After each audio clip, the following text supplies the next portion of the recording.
If you ever hit a poor chip, you're going to need one of these 5 chipping tips, because these are common mistakes that I'm seeing when I'm playing with amateurs or other golfers. And tip number 1, this is what I see a lot of people doing with their setup, and in regards to body position.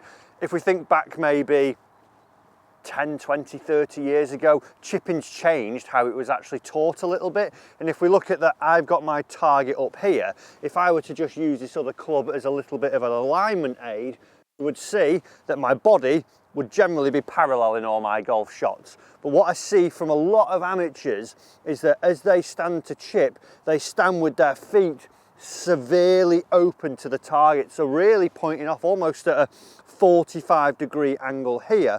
And what that's going to cause is something in the actual arc of my golf swing. If my club actually works down my body line now that I'm aiming the body on, and not where the club is aiming towards my target, it means that I'm going to be coming across the golf ball quite a lot. So what will tend to happen there is that if I'm going down and left, I'm going to get a little bit too steep, so I'm going to end up trapping the golf ball, and it's probably going to lead to quite a lot of duff shots. And a lot of people, when they get this duff shot, will generally exaggerate this opening even more, because it puts the ball even further back in my stance and means that I chop down across it even more. I don't want to do that. What I want to try and do is try and get a little bit squarer. As we look here, the actual shot is a pretty straight shot, and if we think of a putt, I wouldn't stand with my body open when I'm putting. I want to try and get the middle of my club here actually swinging a little bit more towards the target. Because I'm not making such a big swing, I want it really only working on a very minimal arc, so it's actually in the sweet spot looking towards my intended landing zone, or the flag if it was a flat chip. So when we play our chips, let's just try and be a little bit more squarer. So if we were completely parallel, I don't mind you flaring that front foot slightly, just getting it a tiny bit open. But what I don't want to see is that you're at 45 degrees open here, because unless you try and correct it and swing in a different direction from your body, we're going to see that you're getting too much across it, too steep. As where if I aim a little bit more parallel here, I can now make my normal swing have a tiny arc, and that leads to me actually getting the ball traveling a little bit more towards my target there, and I'm not having to compensate for actually how my body's aiming. And that is a big mistake that I'm always seeing out on the golf course, so try and fix that one. So another mistake that I see is all to do with how we're leaning the shaft. I've got a 50-degree wedge here, and if I start to lean the shaft, we can see with the club face there, I'm turning it almost into like a 20-degree club. So I may pick a pitching wedge, a lob wedge, a sand wedge, whatever it may be, thinking that I'm going to hit a bit more of a elevated shot. But because I see a lot of people with lots of shaft lean, I now take the loft off that club, but what I also do is bring the leading edge into play, and the leading edge is really sharp. So if you're not getting that contact absolutely perfect, you're going to see that it might just catch a quarter of an inch before the golf ball, and you end up getting something where you would probably get a little bit diggy and get something a little bit divoty, just like that one. We don't want that. We want minimal shaft lean as we're going through. And a bit similar to what we saw in the first one where we get the body open, as your chipping tends to leave you and you get a little bit worse, I always tend to see it get further back and it get increased even more and more as we're going through it. So when we're playing just a standard chip like I would want to play here, a bit more of a chip and run style shot, let's just see that if the ball was pretty much central in my stance here, what I would want to do is have the shaft just leaning so the grip would be just in front of the golf ball. What I don't want to do is get that grip almost in line with my front leg or even outside it, I see on some occasions. We just want a tiny little bit of lean, so that's going to help us get the bounce of the club involved, and it's also going to present the true loft as I'm actually playing the shot, so I won't get a flat running shot with my pitching wedge or my 60 degree. I'll actually get the intended loft that I want from there and see that I will be able to deliver the shot I want. So just normal setup, try and get that little bit more parallel, that tiny little bit of lean, and then from there, normal stroke, and we see it pops out just like we would want, and that is a pretty decent chip, all by not actually turning the club into something it's not meant to be, just by leaning the grip too far forwards.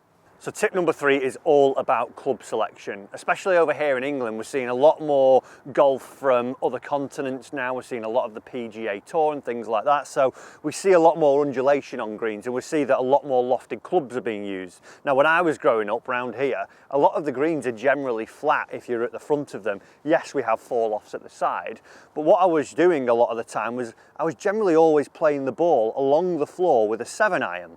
Now, as I wanted to get a little bit more spin and I saw more PGA Tour, I started going to my 50, then maybe my 60. So I would advocate that you get good with one club, maybe it be a 50, a 54, a 60, whatever it may be. Get comfortable with a club that you can chip with, that if you get into any scenario you think, well, that club, I know I can hit some form of chip and it's going to get me out of a bit of trouble.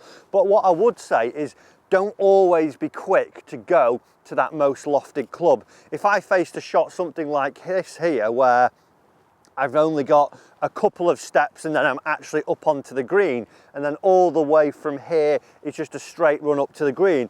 If my ball was just here, which is a couple of inches on the green, I would be opting for my putter. I wouldn't all of a sudden go, well, oh, I'll get my lob wedge out because that's what I like. I'd want to run it along the ground. So maybe something like a 7-iron, maybe an 8-iron, because the lofts are getting a little bit stronger these days, can help us just maybe make a bit more putting-like stroke, where we feel we're just rocking the club back in two, and we can see then that I'm actually going to run the ball along the ground. And the great thing with this is, if there's no obstacles in between you and the flag, even if you catch this a little bit heavy, a little bit thin, the result will be a lot better than that lofted golf club, because it's rolling a lot of the time. So if you catch a sand wedge, let's say a little bit thin or heavy, because maybe 60% of the journey is flight, you're going to lose a lot of that flight because of the poor strikers, where here, probably 30% of my journey is flight, 70% is run, so I'm still going to actually get out towards the club, so towards the flag, sorry. So again, just normal parallel stance, not loads of shaft lean, and then just that putting like stroke, and just try and pop it out 30% of the way. A pretty easy shot there. Go on then, get in. Oh, just over the edge of the hole. And it's a pretty simple shot that you can play, and one that I say, if it doesn't go to plan, you've still got a high margin of error for it, as where if you've got that lofted club, you've got a very low margin of error. So don't always be quick to pull the most lofted club out of your bag. Maybe experiment with trying to use a club that you could run along the floor a little bit more. If you're enjoying this video as well, guys, just hit that little sub button there. Let me become your free golf coach. Tip number 4, and I think 4 and 5 are ones that every golfer can do, and that every golfer's got no excuse for not doing. Number 4 is all about actually reading the shot that you're about to play. I see a lot of golfers, as I've said in the previous tips, get that most lofted golf club out and go, oh, there's the flag, I'll try and chip towards it, that's how I chip. What we would do if we were on the green, I would hope, is that we would start to actually read the putt that we're going to try and hole.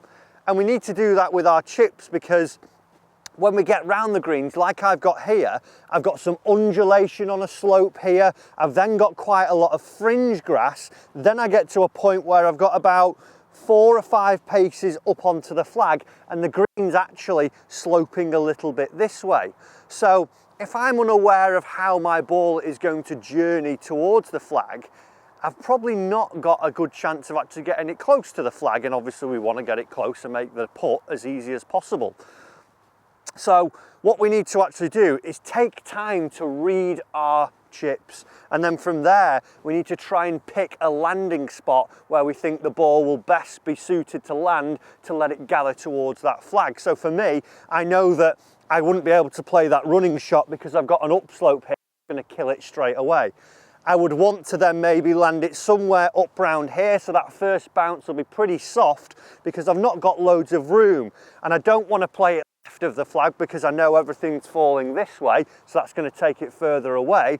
So when I try and actually play this shot, from where my ball is, I probably want to land it somewhere around this golf ball because it should pitch, get a little spin, and then maybe feed somewhere around there. So as I'm doing this, I'm now starting to build a really good picture in my head of what that ball wants to do. And if I've got a positive idea of how I want this shot to go, I should actually have a better chance of executing it. So try and read those chips. Even if you're not a great chipper, you can actually become a better one without even improving your technique, just by actually understanding the journey of this golf ball. And as where I've placed that golf ball, I'm actually going to have to land this about a foot left of it to try and get it close, so I can have my practice strokes just thinking about what I want to do.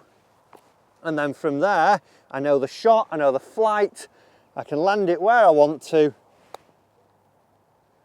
Go on then. Oh, and nearly chipped it in, all because I picked the right spot, I read the chip, and I got that positive action of what I wanted to do on that shot. The fifth and final tip. Everyone can do this, whether it's down at the driving range, whether it's at your golf club. Have some practice. When I was a kid, I used to stand in my back garden chipping golf balls into an umbrella. I used to chip in the living room. Used to drive my parents crazy, but getting some practice is how everyone gets a better short game. Everyone's quick to go to the driving range, pull out a driver and try and smash it as far as they can. What we need to do is probably spend 50 to 60% of our time on our short game, and maybe 40% of that on chipping, 20% on putting, however you want to do it, but just put more time into practicing, because if you do that, when you're out on the golf course, you might hit a driver into the trees, it's inevitable. If you can then wedge it down to near the green, up and down it, you've taken care of that bad drive as well. Your next drive's still going to be pretty tough, so it can get you out of a lot of trouble. It's the best way to lower your scores, and again, if you can just put in a little bit of time and work on this chipping, all of a sudden you're going to start to see lower scores. Guys, I hope you've enjoyed it. Go through those 5, hit the sub button, see you in your next video.